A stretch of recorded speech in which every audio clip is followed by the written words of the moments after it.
Good morning student, जय श्री कृष्णा। स्वागत है आप सभी का एक बार फिर से अपेक्स एकेडमी के यूट्यूब चैनल पर। कैसे हो सभी मित्रों? आज हम बात करेंगे कक्षा 10वीं के सामाजिक अध्ययन का पहला पाठ, जिसका नाम है स्वर्णिम भारत।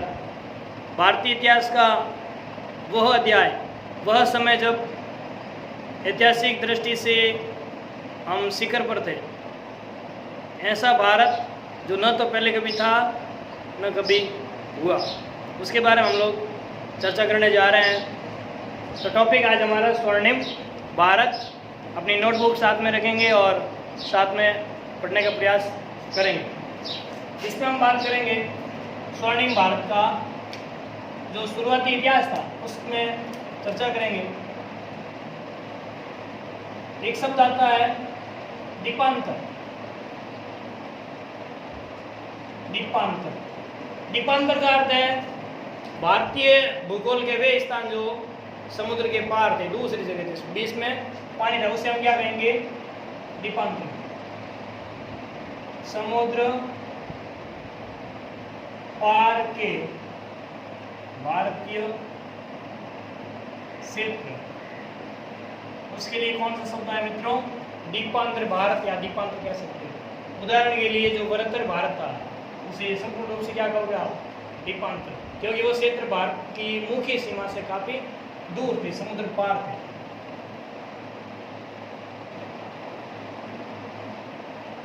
भारतीय इतिहास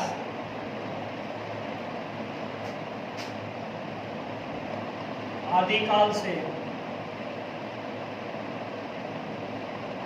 समृद्ध रहा है, समृद्ध रहा है। सिंधु सभ्यता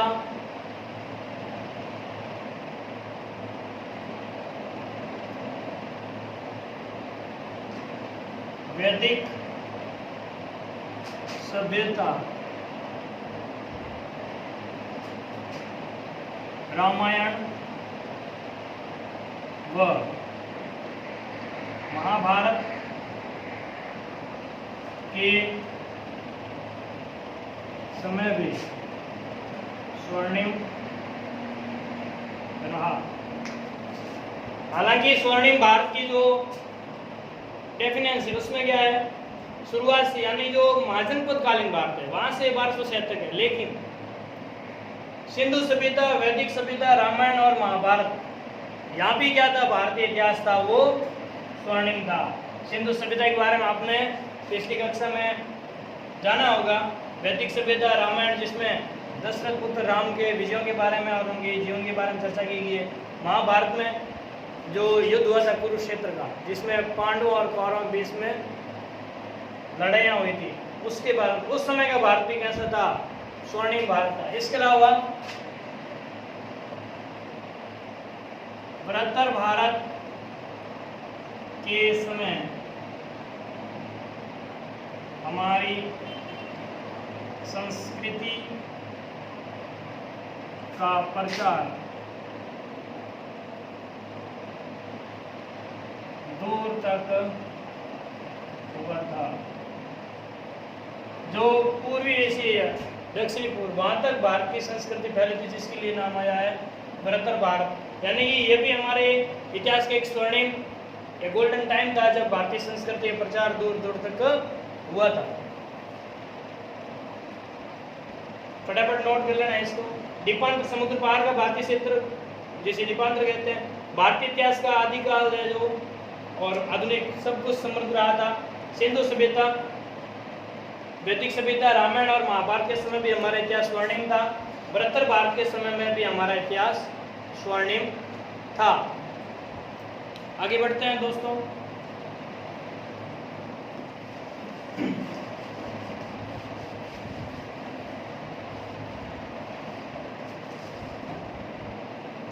एक शब्द आता है जनपद। जनपद, जनपद, जन और पद, दो शब्द है इसके अंदर, जिसका अर्थ होता है वह स्थान जहाँ पर लोग पांव रखते हैं, ऐसा स्थान जहाँ पर लोग निवास करते हैं, उसके लिए कौन सा शब्द काम में लिया था? जनपद। वह स्थान जहाँ लोग निवास करते थे, उसके लिए कौन सा आया है? जनपद। बाद में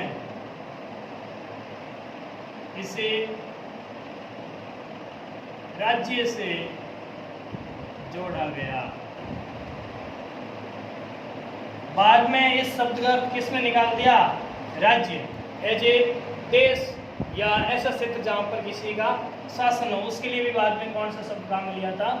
जनपद। ये सारी की सारी बातें आपके 600 ईसा पूर्व के आसपास की घटनाएं। तो 6ठी सदी ईसा पूर्व में ये जनपद शक्तिशाली हो गए। क्या हो गए मित्रों? शक्तिशाली हो गए। कौन हो गए शक्तिशाली? जनपद शक्तिशाली हो गए तथा महाजनपद कहलाए। क्या कहलाए बाद में? ये महाजनपद। जनपद तो पहले था, जब शक्तिशाली हो गए तो इनके नाम में चेंजेज आ गया, तो नाम क्या हो गया इनका? जनपद। जैसे शेर से ताकतवर शेर हो तो उसे हम बोलचाल की भाषा में बोलते हैं सवा शेर, उसी प्रकार जनपद थे वो 6ठी शताब्दी ईसा पूर्व, यानी कि ईसा से 600 साल पहले जो आसपास का समय था, उस समय ये शक्तिशाली हो गए। यानी इन्होंने दूसरे छोटे छोटे क्षेत्र पर कब्जे करना शुरू कर दिया। तो उनमें से कुछ थे वो जनपद शक्तिशाली हो गए। ये क्या कहलाए थे? महाजनपद कहलाए थे। ये घटना कब की है? 6ठी सदी ईसा पूर्व। तो 6ठी सदी ईसा पूर्व में ऐसे कौन कौन से परिवर्तन आए थे? तो 600 ईसा पूर्व में लोहे के प्रयोग से आए बदलाव। मित्रों 600 ईसा पूर्व के आसपास भारत के क्षेत्र में लोहे का उपयोग बढ़ा था। अब लोहे का उपयोग जब बढ़ा तो उसके कारण कौन कौन से परिवर्तन आए थे लोहे के कारण? तो नंबर 1 पहला है हथियारों का अत्यधिक निर्माण के कारण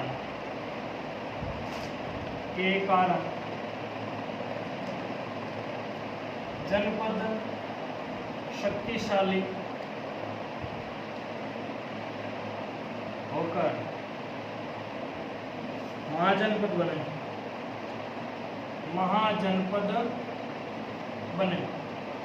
जब लोहे का प्रयोग बढ़ा तो जनपद के जो राजा थे उन्होंने हथियार बनाने शुरू कर दिए। हथियार बढ़ेगा तो सेना हमेशा मजबूत होगी, सेना मजबूत होगी तो छोटे जनपद के ऊपर अटैक किया जाएगा।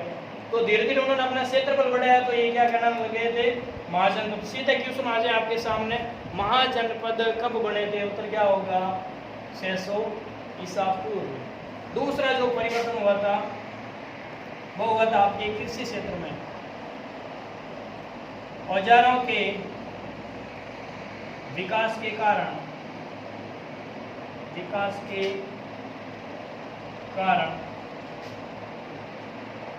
कृषि कार्यों में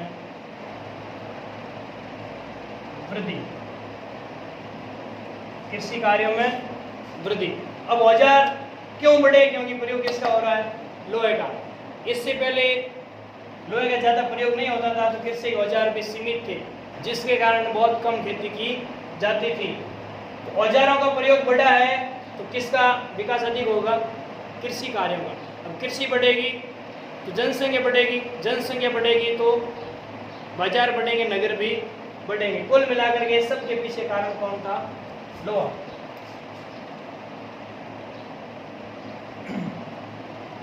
नए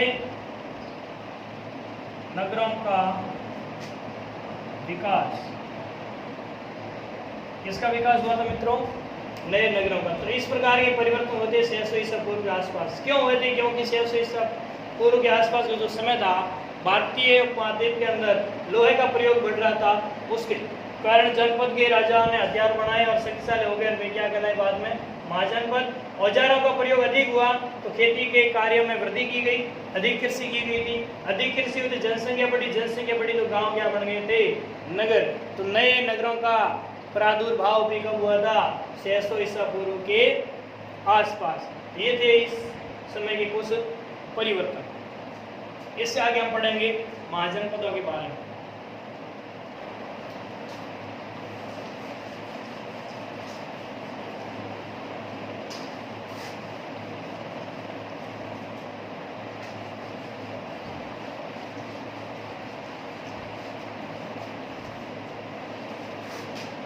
हेडिंग डालिएगा महाजनपद। महाजनपद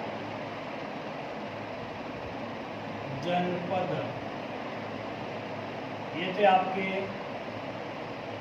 600 ईसा पूर्व से 325 ईसा पूर्व। और बाद में एक महत्वपूर्ण साम्राज्य हो गया था भारत के अंदर, मौर्य साम्राज्य। तो 600 ईसा पूर्व से लेकर के 325 ईसा पूर्व जो काल था भारतीय इतिहास में, कौन सा काल था? महाजनपद। इसके बाद में महाजनपदों का क्या हो गया था? पतन हो गया था। तो सबसे पहले महाजनपदों के बारे में जानकारी हमें कहाँ से मिलती है? तो एक ग्रंथ है, बौद्ध ग्रंथ अगुंतर निकाय। ग्रंथ का नाम क्या है मित्रों? अगुंतर निकाय के अनुसार उस समय कब 600 ईसा पूर्व के आसपास भारत में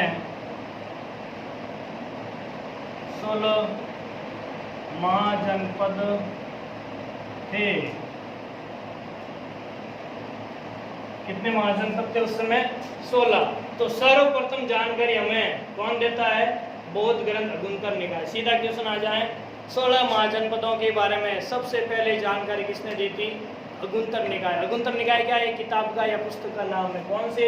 बौद्ध ग्रंथ, बौद्ध धर्म से संबंधित ये, जिसके अंदर जानकारी मिलती है। अब है महाजनपद।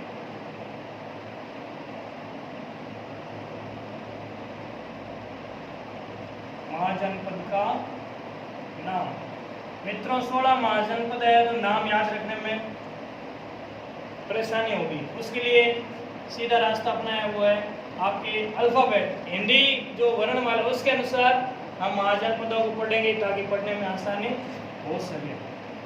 पहला है अ वर्ण। इससे कौन कौन से महाजनपद भारत में थे?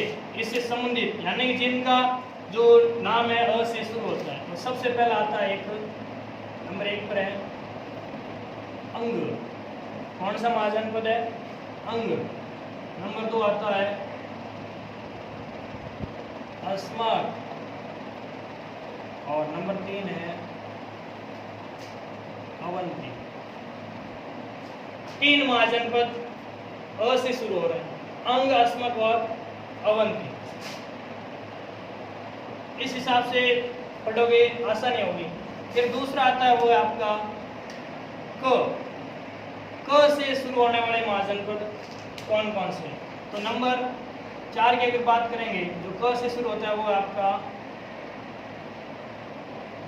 कंबोज। इसके आगे अगर बात करें एक महाजनपद आता है काशी। इसके बाद नेक्स्ट की अगर बात करें कुरु, और एक आता है कौशल।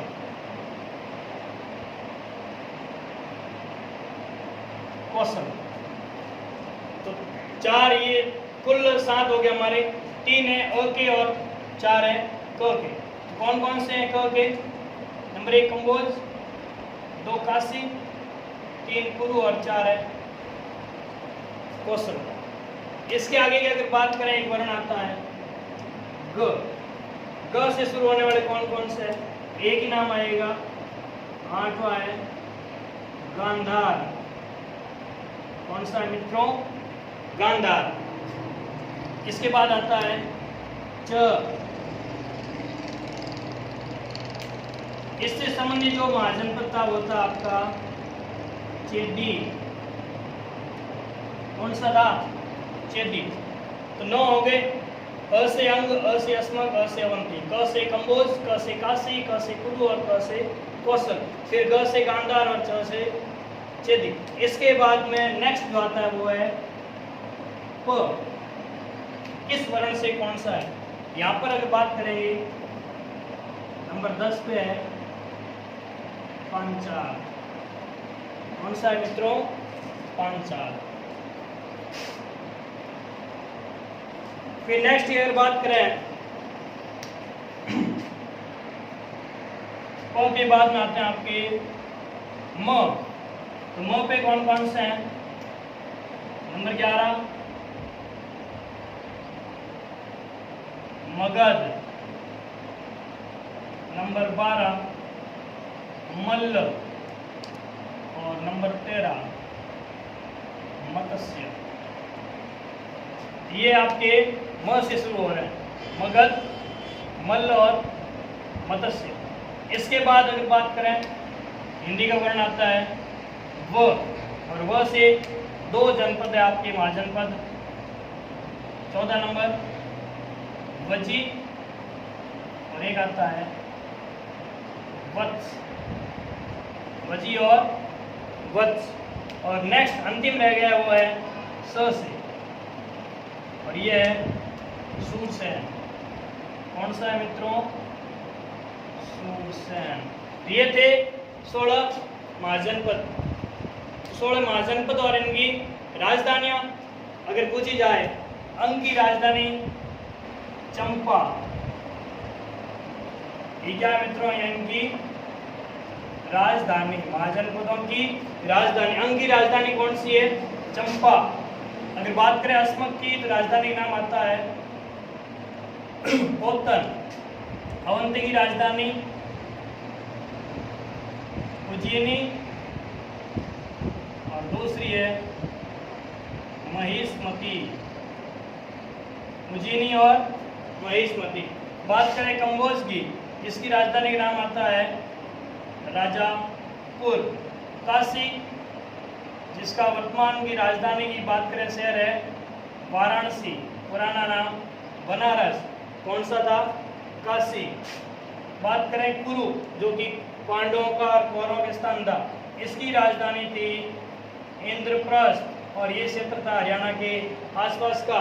दिल्ली का प्राचीन नाम भी क्या था? इंद्रप्रस्थ। तो कुरु की राजधानी इंद्रप्रस्थ। फिर अगला आता है कौशल, इसकी राजधानी थी अयोध्या या फिर श्रावस्ती। फिर आता है अगला है गांधार, इसकी राजधानी तक्षशिला। कौन सी है मित्रों? तक्षशिला। फिर आता है चेदी महाजनपद, इसकी राजधानी शक्तिमती। कौन सी राजधानी? शक्तिमती। पांचाल की राजधानी है अहिछत्र। अहिछत्र। और मगध की राजधानी 2 थी, राजगृह और दूसरी थी गिरिव्रज। राजगृह और गिरिव्रज। अगर पूछा जाए जो मल्ल महाजनपद था, इसकी राजधानी तो उत्तर होगा कुशीनगर। मत्स्य, जो कि राजस्थान में था, राजधानी विराट नगर। कौन सी है? विराट नगर। बात करें वज्जी की तो राजधानी मिथिला। राजा जनक कहाँ के थे? मिथिला। मिथिला की राजकुमारी सीता। और वत्स की राजधानी थी वो थी कौशाम्बी। कौन सी थी? कौशाम्बी। और सूरसेन की राजधानी थी मथुरा। भगवान श्री कृष्ण कहाँ के थे? मथुरा के। ये थे 16 महाजनपद और इनकी राजधानी। उम्मीद है आपको अच्छी तरह से समझ में आ जाएगा। इसके आगे की जो क्लास है वो नेक्स्ट रहेगी मित्रों ये आपके टॉपिक के अकॉर्डिंग है, इसको बढ़िया तरीके से आप अध्ययन करेंगे। आपका दिन शुभ हो। धन्यवाद।